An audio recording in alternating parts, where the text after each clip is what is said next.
I woke up, called out of work. Throughout the night, my thoughts were eating me alive.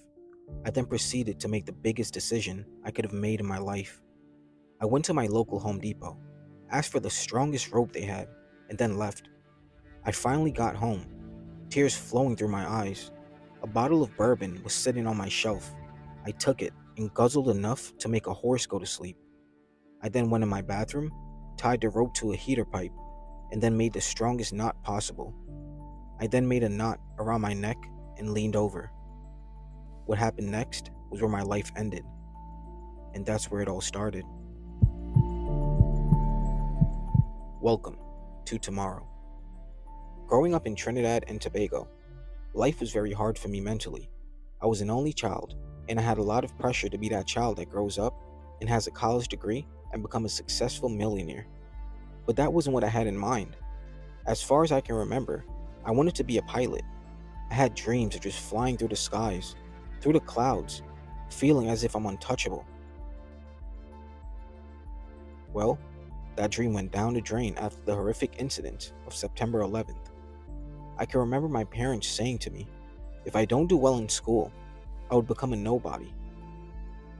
But being Trinidadian and growing up in the Caribbean, this was normal for me. This was a normal saying, and my parents never took no for an answer.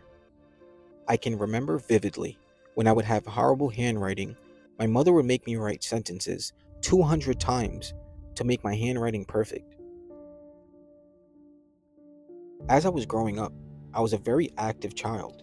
I played many sports, and I always wanted to take it seriously and hopefully someday become a professional soccer player. But once again, my parents had different plans for me.